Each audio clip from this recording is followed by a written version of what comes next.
Hello, this is Jeff Hamrick at Rhodes College, and I am delighted to be talking with you about using Microsoft Word to insert an equation into a scientific document that you are preparing, for example, for a course like Math 111.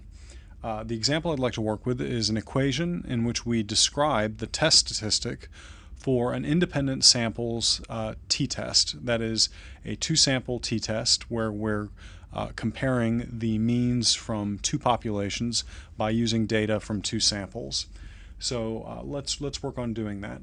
The feature you want to use in Microsoft Word is to insert, and what you'd like to insert obviously is an equation. So I'm going to click on this and it changes the options that are up here. We're going to type the equation right here in the document, and since the test statistic for an independent samples t-test involves a fraction, I'm going to start out by choosing one of these fractions, and it's very clear that the one that I'd like to use is something like this. So that's exactly what I'll choose. And we remember that the test statistic for an independent samples t-test is x bar 1 minus x bar 2 minus mu 1 minus mu 2 divided by the square root of s1 squared over n1 plus s2 squared over n2.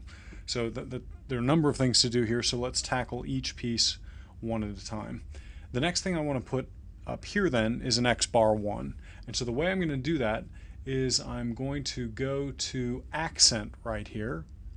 And I don't really want an accent, but I want an overline. So I'm going to ask for a space to type something with an overline. And then I'm going to go on ahead and type in a minus and go on ahead and insert another one of those for my x bar 2. Okay? Now, and we have to be careful with this, I'm going to select the entire thing right here and go to script and choose a subscript.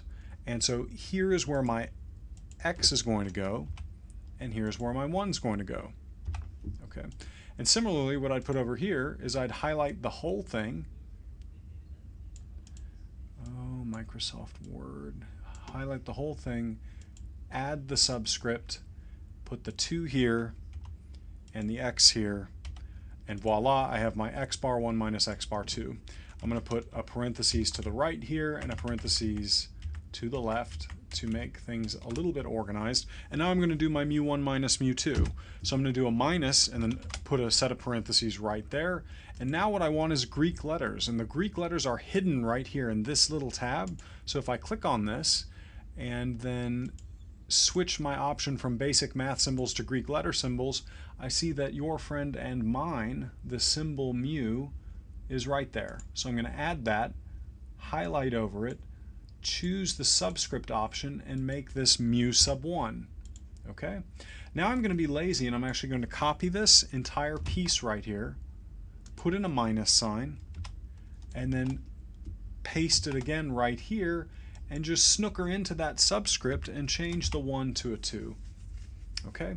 Finally, we need to do the square root downstairs. I'm going to go to radical and choose this square root symbol, and I'm going to create a fraction down there.